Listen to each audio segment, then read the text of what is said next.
الحمد لله ذي العزة والعلاء رب العالمين، والصلاة والسلام على سيد الأنبياء والمرسلين، والعاقبة للمتقين. أما بعد، فأعوذ بالله من الشيطان الرجيم. بسم الله الرحمن الرحيم. يا أيها الذين آمنوا لا ترفعوا أصواتكم فوق صوت النبي ولا تجهروا له بالقول كجهر بعضكم لبعض أن تحبط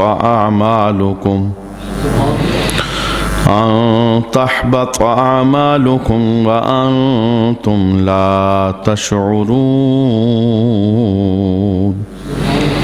صدق الله مولانا العظيم. إن الله وملائكته يصلون على النبي يا أيها الذين آمنوا صلوا عليه وسلموا تسليما. اللهم صل على سيدنا ومولانا محمد وعلى آل سيدنا ومولانا محمد وبارك وسلم وصل عليه. الصلاة والسلام عليك يا سيدي يا رسول الله، الصلاة والسلام عليك يا سيدي يا حبيب الله، الصلاة والسلام عليك يا سيدي يا شفيع المذنبين، وعلى آلك وأصحابك يا سيدي يا رحمة للعالمين. بعد از حمد و صلات نائک عزت و تکریم جمیع احباب سمعین علی وقار. یا ایھا الذین آمنو، اے ایمان والو. اس عنوان پر ہم نے گفتگو کا آغاز کیا تھا اور کئی آیات اس عنوان پر ہم سماعت کر چکے. آج پھر سے اس عنوان کو آگے بڑھائیں گے. مزید کچھ ایسی آیات جن کے اندر اللہ رب العالمین نے ڈائریکٹ کلمہ پڑھنے والوں کو، ایمان والوں کو خطاب کیا اور حکم ارشاد فرمایا. ہم ان سے سیکھنے کا اہتمام کریں گے.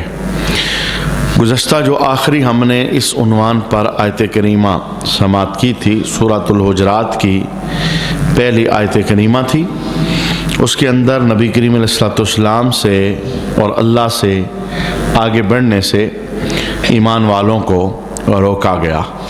بنیادی طور پر سورۃ الحجرات کی جو پہلی 5 آیتیں ہیں، ان آیات کے اندر نبی کریم علیہ السلام کی تعظیم، نبی کریم علیہ السلام کا ادب، تکریم، یہ قاری قرآن کو سکھائی گئی. اور اللہ رب العالمین نے اپنے محبوب کی بارگاہ کے آداب بتائے. بیٹھنا کیسے ہے، بات کیسے کرنی ہے، کلام کیسے کرنا ہے، انداز کیسا اپنانا ہے. آقا حضور رحمت عالم صلی اللہ تعالیٰ علیہ وآلہ وسلم ظاہری حیات سے پردہ کر گئے، یعنی آپ کا وصال ہو گیا، آپ دنیا سے تشریف لے گئے. تو جس طرح نبی کریم علیہ السلام کی مبارک ظاہری زندگی کے اندر یہ آداب ضروری تھے، اسی طرح آج جو بندہ نبی کریم علیہ السلام کے مبارک روزے کی حاضری کا شرف پاتا ہے، تو آقا حضور رحمت عالم صلی اللہ تعالیٰ علیہ وآلہ وسلم کے روزے پر حاضری کے دوران بھی ان آداب کو ملحوظ خاطر رکھنا یہ لازم اور ضروری ہے. آج ایمان والا کہہ کے رب کائنات نے جو آداب ارشاد فرمائے، ان آداب کو ہم سیکھتے ہیں اور اللہ کی بارگاہ کے اندر دعا بھی کرتے ہیں کہ اللہ تعالیٰ ہمیں ساری زندگی با ادب رکھے. چونکہ با ادب رہنے کے اندر ایمان اور اعمال کی حفاظت ہے۔ بے ادبی سے ایمان بھی ختم ہو جاتا ہے اور اعمال بھی ختم ہو جاتے ہیں، ضائع ہو جاتے ہیں۔ بلکہ قرآن حکیم کی اس آیت کے آخر کے اندر رب کائنات نے جو قانون اور ضابطہ ارشاد فرمایا کہ اگر تم نے میرے نبی کے دربار کے ادب کو ملحوظ خاطر نہ رکھا، تمہاری آواز بلند ہو گئی، تمہارا لہجہ گرم ہو گیا اور تمہاری زبان سے کوئی ایسا جملہ نکل گیا جو رسول اللہ صلی اللہ تعالیٰ علیہ وآلہ وسلم کے دربار کے لائق نہیں، تو تمہیں ایک سزا ملے گی۔ سزا کیا ہے؟ ان تحبط اعمالکم، اللہ تعالیٰ تمہارے اعمال ضائع کر دے گا۔ اور اس سے بڑھ کر بھی ایک سزا ہے وانتم لا تشعرون، تمہیں اس کی خبر بھی نہیں ہوگی۔ اگر بندے کا کوئی نقصان ہو رہا ہو اور بندے کو پتہ چل جائے تو نقصان کا ازالہ ہو سکتا ہے، اس نقصان کو دور کیا جا سکتا ہے، کمی پوری ہو سکتی ہے، رجوع ہو سکتا ہے۔ لیکن یہ بہت خطرناک سزا ہے کہ نقصان بھی ہو رہا ہے، ساتھ پتہ بھی نہیں چل رہا۔ تو رب کائنات نے کہا کہ اگر میرے محبوب کے دربار کا ادب یہ تم نے ملحوظ خاطر نہ رکھا، آداب پیش نظر نہ رکھے اور لہجے اپنے انہیں ادب کا وضو نہ کروایا، عمل تو برباد ہوں گے ہی ہوں گے، لیکن ایک سزا اور بھی ہے وَأَنْتُمْ لَا تَشْعُرُونَ، میں تمہارے شعور میں بھی یہ بات داخل نہیں ہونے دوں گا۔ یہاں سے بندہ لاہور کا ارادہ کرے لاہور جانے کے لیے اور گاڑی کے اندر بیٹھ جائے اور پھر گاڑی میں بیٹھ کر اگر وہ جیب کے اندر ہاتھ مارے اور اسے محسوس ہو کہ پیسے تو میں گھر چھوڑ آیا ہوں اور جیب خالی ہے، آپ محسوس کر سکتے ہیں کہ اس دور کے اندر اسے کتنی شرمندگی اور ذلت کا سامنا کرنا پڑے گا، کوئی ماننے کے لیے تیار ہی نہیں ہوگا۔ تو اگر اسے پہلے سے پتہ ہوتا تو یہ جیب خالی لے کر سفر پر روانہ نہ ہوتا۔ بالکل یہی مثال ہے، بے ادبی ہو جائے، گستاخی ہو جائے، بارگاہ مصطفیٰ کریم علیہ السلام کا ادب ملحوظ خاطر نہ رہے، عمل بھی ضائع ہوتے ہیں اور شعور بھی اللہ لے لیتا ہے، پتہ بھی نہیں چلتا، خبر بھی اللہ نہیں ہونے دیتا۔ اور میں یہاں سے جملہ بھی بولنا چاہتا ہوں کہ غدار کی معافی ہے، باغی کی معافی ہے، گناہگار کی معافی ہے، سیدھے رستے سے بھٹک جانے والے کی معافی ہے، شیطان کی راہوں پر چلنے والے کی معافی ہے، لیکن جس سے نبی کی گستاخی ہو جائے، بے ادبی ہو جائے، اللہ اسے معاف ہی نہیں کرنا چاہتا۔ اگر اللہ معاف کرنا چاہتا ہوتا تو اللہ تعالیٰ شعور دے دیتا، خبر دے دیتا بھی تجھ سے یہ کام ہو گیا ہے، پلٹ آ، رجوع کر لے۔ تو رب کائنات نے کن الفاظ کے اندر قارئین کو، قرآن پڑھنے والوں کو سمجھایا ہے، پہلے آئیے الفاظ کی برکت سماعت کرتے ہیں اور پھر اس کے اندر ہم نے کیا سیکھنا ہے اس سیکھنے کا اہتمام کرتے ہیں۔ رب کائنات نے ارشاد فرمایا یا ایھا الذین آمنوا، یا ایمان والو، لا ترفعوا اصواتکم فوق صوت النبی، اپنی آوازیں نبی کی آواز پر اونچی نہ کرو، یہ پہلا حکم ہے۔ اتنا ادب، اتنی تعظیم اور اتنا اہتمام کہ تمہاری آواز نبی کی آواز سے بلند نہ ہو، یہ ایک حکم ہے۔ دوسرا حکم کیا ہے؟ وَلَا تَجْهَرُوا لَهُ بِالْقَوْلِ كَجَهْرِ بَعْضِكُمْ لِبَعْضٍ، اور ایک دوسرے کے ساتھ جیسے تم کلام کرتے ہو، نبی کے دربار میں آؤ تو اس طرح کلام نہ کرو، نبی کو بلاؤ تو اس طرح نہ بلاؤ۔ بندہ بے تکلف ہو جاتا ہے دوستی کے اندر، پیار محبت کے اندر، لہجہ گرم ہو گیا، تیز ہو گیا، آواز اونچی ہو گئی، تو فرمایا جب نبی کو بلانا ہے تو پھر اپنے لہجے، اپنے انداز کو ادب کا وضو کروانا ہے۔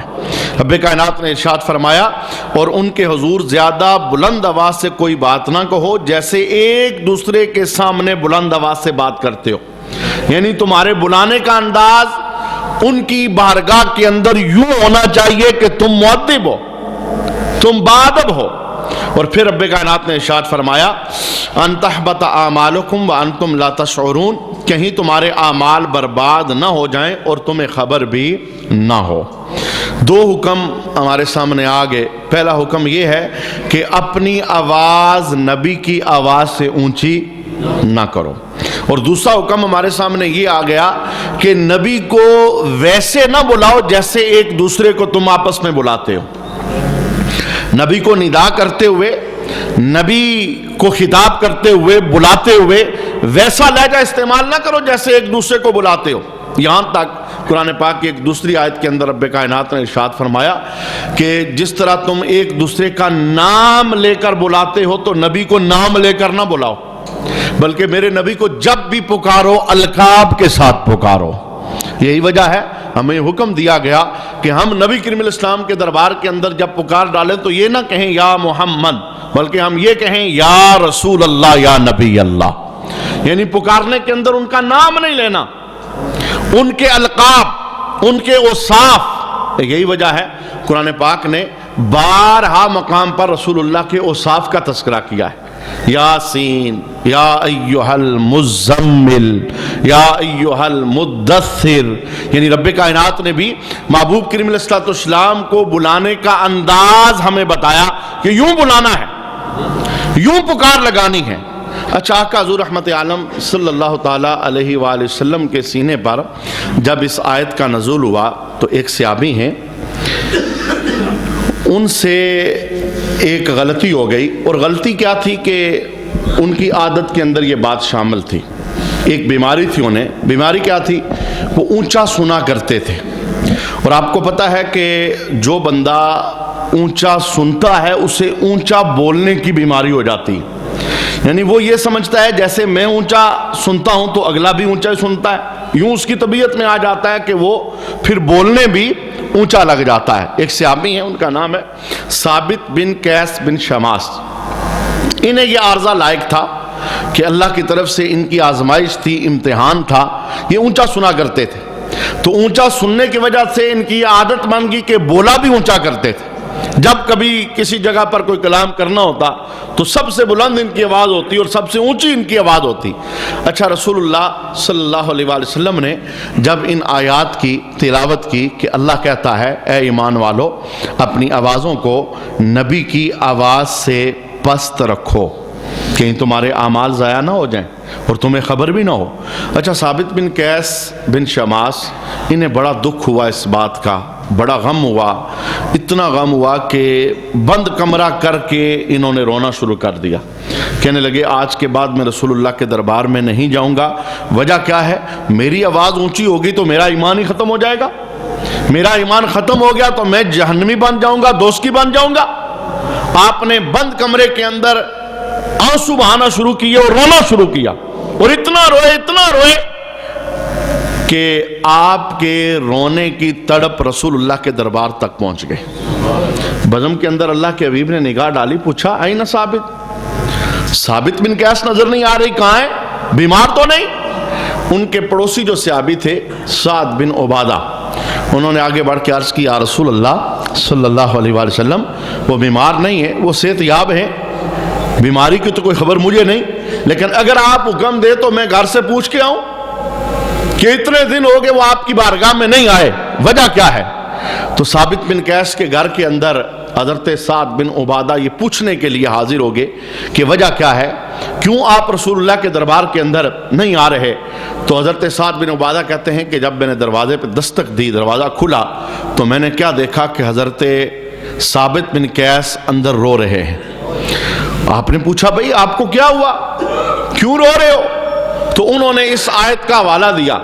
کہا نبی کریم علیہ السلام کے سینے پہ یہ آیت اتری ہے، میں ہی وہ بندہ ہوں جس کی آواز بلند ہو جاتی ہے، میں اونچا بولتا ہوں اور مجھے عارضہ ہے. میں تو نبی کے دربار کے اندر اونچا بولتا رہا ہوں، میں تو دوزخی ہو گیا، میرے تو عمل ضائع ہو گئے. جب آپ نے یہ جملے بولے تو سعد بن عبادہ نے رسول اللہ صلی اللہ علیہ وآلہ وسلم کا پیغام انہیں سنوایا کہ آپ کو رسول اللہ بلا رہے، آپ حضور کے دربار کے اندر جا کر اپنی عرضی پیش کریں. تو حضرت ثابت بن قیس بن شماس یہ رسول اللہ صلی اللہ تعالیٰ علیہ وآلہ وسلم کے دربار کے اندر حاضر ہوئے تو صحابہ کہتے ہیں کہ جب آئے تو ان کی نگاہیں جھکی ہوئی تھی، یعنی ادب کی وجہ سے ان کی نگاہیں جھکی تھی، آنکھوں سے رسول اللہ کی طرف دیکھ بھی نہیں رہے تھے کہ میرے تو عمل ہی ضائع ہو گئے، میں برباد ہو گیا، ہلاک ہو گیا. میری آواز اونچی ہوتی رہی۔ اللہ اکبر۔ میرے محبوب کریم علیہ السلام نے ثابت بن قیس بن شماس کا جب یہ اولیاء دیکھا نا، اور حضرت سعد بن عبادہ نے آ کے بتایا یا رسول اللہ یہ تو رو رہے تھے گھر میں، اتنی دن آپ کی بارگاہ میں اس لیے نہیں آئے، کہتے ہیں میرے تو عمل ہی ضائع ہو جائیں گے اگر میری آواز بلند ہو گئی، میری آواز اونچی ہوتی رہی، کہیں میرے اعمال ضائع نہ ہو گئے ہوں، اس لیے اتنے دن سے ہی حاضر رو رہے ہیں۔ اللہ اکبر۔ میرے محبوب کریم علیہ السلام نے حضرت ثابت بن قیس بن شماس کو دیکھا، اور دیکھ کر جو پہلا جملہ ارشاد فرمایا ثابت بن قیس بن شماس تو ان میں سے نہیں ہے جن کے عمل ضائع ہوتے ہیں، وہ تو بے ادبوں کے ہوتے ہیں، تو میرا عاشق ہے۔ اب یہ ایک بہت بڑا جملہ تھا، یعنی یہ سمجھ بیٹھے تھے کہ میرے اعمال ضائع ہو گئے، میری آواز بلند ہوتی تھی۔ فرمایا نہیں، تیری آواز تو عارضے کی وجہ سے بلند ہوتی تھی، تو نے تو کبھی بے ادبی کی نہیں، عمل تو اس کے ضائع ہوں جو بے ادب ہے، گستاخ ہے، تیرے عمل ضائع نہیں ہوں گے۔ اچھا، آپ نے جب یہ خوشخبری سنی نا کہ میں ان میں سے نہیں ہوں جن کے عمل ضائع ہوں گے یا جو پکڑ کے اندر آئیں گے، تو خوشی کے آنسو نکلے، تو رسول اللہ صلی اللہ علیہ وسلم نے حوصلہ افزائی کے لیے 3 جملے ارشاد فرمائے۔ جلالین پر حاشیہ ہے علامہ ساوی کا، اور آپ نے ان 3 جملوں کو لکھا ہے۔ آپ نے 3 جملے ارشاد فرمایا اے ثابت بن قیس، تو نے میرا بڑا ادب کیا ہے، کیا تو یہ پسند نہیں کرتا کہ جب تک زندہ رہے تیری تعریف کی جاتی رہے، لوگ تیرے ادب کی کہانیاں بیان کرتے رہیں، لوگ تیرے عشق کے نغمے پڑھتے رہیں۔ دوسرا جملہ رسول اللہ نے ارشاد فرمایا ثابت بن قیس، تو نے میرا ادب کیا ہے، تو نے نگاہیں جھکائی ہیں، تو نے آنسو بہائے ہیں، کیا تو یہ پسند نہیں کرتا کہ جب تو مرے تو اللہ تمہیں شہادت کی موت عطا فرمائے؟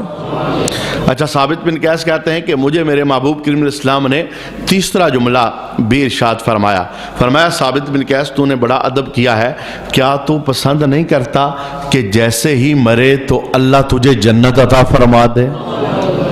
یعنی دنیا ہی کے اندر رسول اللہ نے جنت کی بشارت عطا فرمائی۔ اور صحابہ کے ہاں یہ بات ہوتی تھی کہ جب رسول اللہ کسی محفل میں کسی بندے کی جنت کا اعلان کرتے، ویسے تو سارے صحابہ جنتی ہیں، لیکن رسول اللہ کی زبان سے اگر کسی کی جنت کا اعلان ہو جائے تو لوگ اسے بڑی عزت سے نوازتے تھے، اور لوگ اسے دیکھتے تو یہ جملہ بولا کرتے تھے، ایک دوسرے کو کہتے آؤ میں تمہیں جنتی بندہ دکھاؤں، تو وہ کہتے کون جنتی ہے؟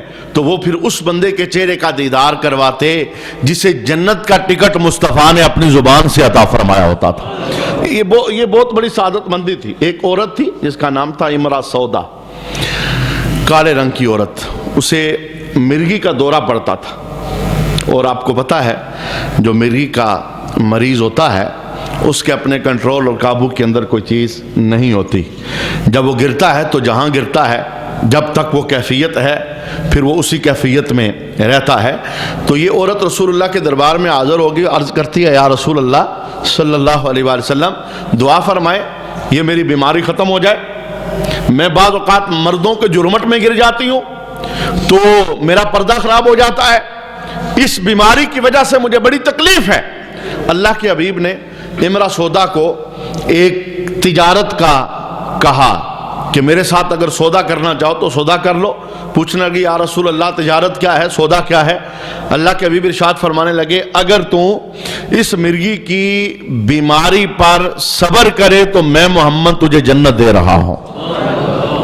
اگر تو نے صبر کرنا ہے، برداشت کرنا ہے، مجھ سے جنت لے لے، صبر کر لے، اور اگر تو کہتی ہے کہ میں دعا کروں تو بیماری ختم ہو جائے گی، اختیار تیرا ہے، چاہتی ہو بیماری ختم ہو جائے، بیماری ختم ہو جائے گی، میں دعا کروں گا آئندہ کبھی دورہ نہیں پڑے گا، اور اگر چاہتی ہو جنت مل جائے تو پھر مجھ سے سودا کر لو، بیماری برداشت کرو، اللہ تمہیں جنت عطا فرمائے گا۔ چونکہ رسول اللہ کا ہر جملہ امت کے لیے تعلیم ہوتا ہے۔ دنیا میں درد آتے ہیں، دکھ آتے ہیں، تکلیفیں آتی ہیں، بڑے بڑے امتحانوں سے لوگ گزر رہے ہیں اور گزرتے ہیں۔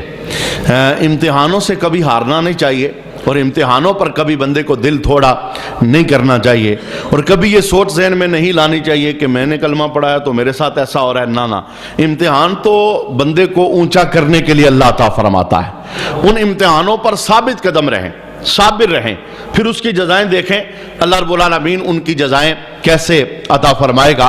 اچھا، عورت نے سودا کیا کیا؟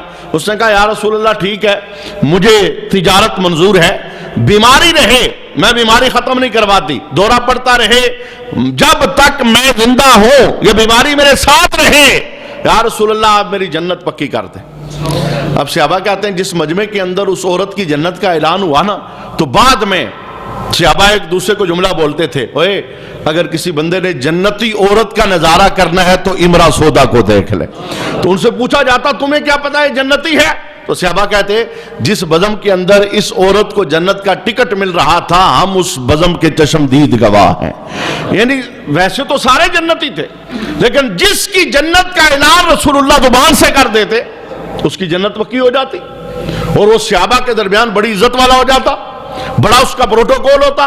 جیسے علامہ منذری نے حدیث نقل کی ہے، رسول اللہ کی بزم لگی تھی تو ایک بندہ ابھی بزم میں داخل نہیں ہوا، تو رسول اللہ نے کہا ابھی تمہارے پاس جنتی آئے گا، تو سب کی نگاہیں لگی کون ہے۔ تھوڑی دیر کے بعد ایک بندہ آیا تو جوتے اس نے بغل کے نیچے رکھے تھے، داڑھی سے پانی کے قطرے ٹپک رہے تھے، پیچھے آ کر محفل میں بیٹھ گیا۔ صحابہ کہتے ہیں بڑی حیرت ہوئی، اچھا یہ جنتی بندہ ہے۔ محفل ختم ہو گئی، کہتے ہیں دوسرے دن پھر بزم سجی تو آج رسول اللہ نے کلام وہی ارشاد فرمایا ابھی تمہاری محفل میں ایک جنتی بندہ آئے گا۔ کہتے ہیں ہم نے دیکھا آج کون ہے؟ کہتے ہیں پھر وہی بندہ تھا، وہی کنڈیشن، داڑھی سے پانی کے قطرے ٹپک رہے، جوتے بغل کے اندر دبائے ہیں، پیچھے سب سے بیٹھ گیا۔ اچھا، تیسرے دن پھر یہی اعلان ہوا ابھی تمہارے پاس ایک جنتی بندہ آئے گا۔ صحابہ کہتے ہیں ہم نے پھر دیکھا کہ بندہ وہی ہے، سیم کنڈیشن ہے۔ عبداللہ بن عمر صحابی رسول حضرت عمر کے بیٹے کہتے ہیں آج جب تیسرے دن محفل ختم ہوئی نا تو سارے باہر نکلے، تو وہ بندہ بھی باہر اپنے گھر کی طرف جانے کے لیے نکلا، تو میں اس کے پیچھے ہو گیا، میں نے اس کا ہاتھ پکڑا، میں نے کہا میرے بیوی کے ساتھ جھگڑا ہو گیا ہے، تو آپ کیا 3 راتیں مجھے اپنا مہمان بنا لو گے؟ کہتے میرا جھگڑا نہیں ہوا تھا، میں صرف یہ چیک کرنا چاہتا تھا کون سا خفیہ عمل ہے جس کے سبب آمنہ کے لال نے برے مجمع میں اس کی جنت کا اعلان فرمایا ہے۔ میں دیکھوں تو صحیح، بظاہر تو کچھ سارے ہم نے کلمہ پڑھا ہوا ہے، لیکن یہ اتنا بختوں والا 3 دن مسلسل محفل کے اندر اس کے آنے سے پہلے اس کی جنت کا اعلان ہوتا رہا۔ عبداللہ بن عمر کہتے ہیں وہ بندہ راضی ہو گیا، کہنے لگا ٹھیک ہے آپ میرے مہمان بن جاؤ۔ تو جناب آپ فرماتے ہیں کہ میں اس کے گھر میں چلا گیا، وہ تو رات کو سو جاتا لیکن میں پوری رات جاگتا رہتا کہ یہ کرتا کیا ہے، کیونکہ ظاہری عمل دن والے تو سب کے سامنے ہی ہوتے ہیں، رات کی کہانیاں ہر بندے کی جدا جدا ہوتی ہیں۔ کہتے ہیں مجھے اس بات پہ بڑی حیرانگی ہوئی، پوری رات سویا رہا، میں نے سمجھا تہجد کے لیے اٹھے گا، نفل پڑھے گا، استغفار کرے گا، توبہ کرے، کچھ بھی نہیں، پوری رات سویا رہا۔ ہاں اتنا تھا جب اس کی کروٹ چینج ہوتی نا تو اس کی زبان سے اللہ کا نام نکل جاتا، یہ میں نے دیکھا رات کو۔ جب صبح فجر کی اذان ہوئی تو مسجد کی طرف بڑھا تو میں بھی ساتھ چلا گیا۔ کہتے ہیں 3 راتیں میں نے گزاری تو میں نے اپنے دل میں یہ خیال کیا یار اس کا تو عمل ہی کوئی نہیں، تو میں نے ہاتھ ملایا اس سے اور میں نے کہا میں جانے لگا ہوں لیکن میرا بیوی کے ساتھ کوئی جھگڑا نہیں ہوا، میں تو جاسوسی کرنے آیا تھا، میں تو تیرا عمل دیکھنے آیا تھا، تو کرتا کیا ہے؟ اللہ کے حبیب نے 3 مرتبہ تیری جنت کا اعلان کیا۔ اس نے ہاتھ پکڑ کے کہا کہ عبداللہ بن عمر میرا عمل کسی کو نظر نہیں آتا، یہ کام تھا تو مجھ سے ادھر ہی پوچھ لیتے، 3 راتیں گزاری ہیں، اچھا پتہ ہے؟ ہاں کہا ہم پتہ ہے، بول عمل کیا ہے؟ اب اس بندے نے اپنا عمل بولا، کہا میری جنت کا جو رسول اللہ نے اپنی زبان سے اعلان کیا ہے نا وہ میرا عمل یہ ہے کہ میں مسلمانوں کے لیے اپنا دل ہمیشہ صاف رکھتا ہوں۔ بڑا اوکھا عمل ہے بھائی، ہر کسی کے لیے دعائیں دینے والا، گالیاں دینے والا، میرے لحاظ سے سارے برابر ہیں، میرا دل صاف ہے، کھوٹ نہیں۔ عبداللہ بن عمر کہتے ہیں اتنا بڑا عمل ہے، یہی عمل تو تیری جنت کا سبب بنا ہے۔ تو یہ صحابہ کے درمیان ایسا ہوتا تھا۔ اچھا ثابت بن قیس، رسول اللہ نے فرمایا کیا تو اس بات پہ خوش نہیں ہے؟ اتنا ادب میرا کیا ہے، تو مرے تو شہادت کی موت، اور میں محمد دنیا ہی کے اندر تیری جنت کا اعلان کر رہا۔ اچھا صحابہ کہتے ہیں کہ ہم منتظر تھے کہ یہ باتیں کب پوری ہوں گی، ایک بات تو ہم نے دیکھ لی کہ جب تک زندہ رہا تعریف ہوتی رہی. وہ تعریف کیسے ہوتی تھی کہ صحابہ ایک دوسرے کو یہ جملہ بولتے تھے, آؤ میں تمہیں جنتی بندہ دکھاؤں. وہ کہتے کون ہے؟ کہتے یہ دیکھو ثابت بن قیس جنتی جا رہا ہے جس کی جنت کا اعلان مصطفیٰ نے اپنی زبان سے کیا ہے. اب یہ تعریف والا جملہ تھا, رسول اللہ نے خود کہا تھا. کیا خوش نہیں ہے؟ جب تک زندہ رہے تیری تعریف ہوتی رہے. صحابہ کہتے ہیں ہم منتظر تھے جو دو رسول اللہ نے جملے اور بولے ہیں. ایک, مرنے کے بعد اللہ تعالیٰ عام موت نہیں دے گا, شہادت والی موت دے گا, اور یہ عظیم موت ہے, رحمت معاب موت ہے. ہم یہ دیکھ رہے تھے یہ کب یہ رسول اللہ کی زبان سے نکلا ہوا جملہ پورا ہوگا.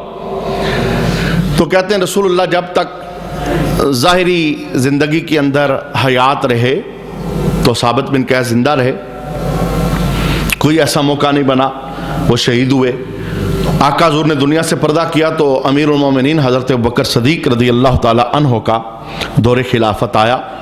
تو مسیلمہ کذاب جس نے نبوت کا دعویٰ کیا تھا اس کا دور آیا. اس نے دعویٰ جب نبوت کا کیا تو امیر المومنین نے لشکر جرار دے کر اس کے خاتمے کے لیے بھجوایا. تو اس لشکر کے اندر ثابت بن قیس بن شماس یہ بھی شامل تھے. تو رسول اللہ کی زبان سے چونکہ نکلا وہ جملہ تھا کہ اللہ تجھے شہادت کی موت عطا فرمائے گا, عام موت نہیں مرے گا. تو جب اس جنگ کے اندر آپ مسلمہ کذاب کے ساتھ لڑتے لڑتے اللہ تعالیٰ نے وہاں آپ کو شہادت کا مرتبہ عطا فرمایا. لیکن دلچسپ بات یہ ہے جب جنگ ختم ہو گئی, مارکا ہو گیا, شام کے وقت ثابت بن قیس ایک صحابی کی خواب کے اندر آئے. تو آپ نے اس صحابی کو جملہ بولا. خالد بن ولید لشکر کے سپہ سالار تھے. آپ نے کہا خالد بن ولید کو جا کر میرا پیغام دو کہ جہاں پر تم اس وقت لیٹے ہوئے ہو یہاں سے بالکل جو کونے کے اندر خیمہ ہے اس خیمے کے اندر ایک بندہ ہے. میں جب شہید ہوا ہوں تو اس نے میرے جسم سے زیرہ اتار لیے. زیرہ بڑی کاسٹلی اور مہنگی ہوتی تھی. اس نے میری زیرہ اتار لی ہے اور اس کی نشانی یہ ہے کہ اس کے خیمے کے باہر ایک گھوڑا چل رہا ہے.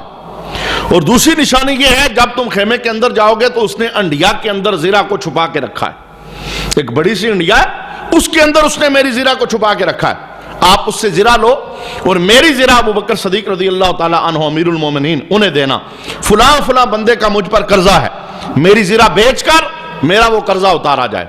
اچھا وہ بندہ بیدار ہوا تو اس نے خالد بن ولید کو سارا خواب سنایا کہ میں نے خواب کے اندر یہ دیکھا ہے. آپ نے کہا چلو اس آخری خیمے کو دیکھتے ہیں کیا اس کے باہر گھوڑا چل رہا ہے. جب آپ گئے تو آپ نے دیکھا واقعی گھوڑا باہر چل رہا تھا. تو آپ نے کہا اندر چلو. اندر گئے تو ایک بہت بڑی ہنڈیا پڑی ہوئی تھی. آپ نے ہنڈیا اٹھائی تو اس کے نیچے حضرت ثابت بن قیس بن شماس کی زرہ موجود تھی. تو آپ نے اس زرہ کو اٹھایا. یعنی اتنا اونچا بندہ کہ مرنے کے بعد, جسم کٹنے کے بعد, شہادت کے بعد بھی وہ بول کے بتا رہا ہے کہ میری زیرہ کس نے چوری کی ہے. یہاں سے ایک بات یہ بھی پتہ چلی ہے کہ جو نبی کے ادب کے اندر مرتا ہے وہ مرتا نہیں ہے, مرنے کے بعد بھی اللہ اسے زندگی عطا فرماتا ہے. یہ زندگی ہی تو ہے کہ مرنے کے بعد ٹھیک ٹھیک پتہ چل رہا ہے زیرہ اٹھائی کس نے ہے, کس خیمے میں گیا ہے, اس خیمے کے باہر کیا ہے, زیرہ اس نے رکھی کہاں پہ. ایک انڈیا ہے, انڈیا کے نیچے اس نے زیرہ کو چھپایا ہے. تو ثابت بن قیس بن شماس یہ ان کے لیے ان آیات کا نزول ہوا. اچھا جب آپ نے ادب کیا تو اس ادب کو رسول اللہ صلی اللہ علیہ وسلم نے بڑے خوبصورت لفظوں کے اندر بیان کیا. انشاءاللہ اگلے آنے والے جو جمعہ ہے اس کے اندر ہم دیکھیں گے کہ وہ خوبصورت لفظ جو ان کے ادب کی تعریف ہوئی, یہ امتحان میں کامیاب ہوئے, وہ کیا تھے. اللہ کریم ہم سب کو نبی کریم علیہ السلام کا ادب کرنے کی توفیق نصیب فرمائے اور با ادب بن کر ساری زندگی بسر کرنے کے اللہ ہمیں سعادت عطا فرمائے.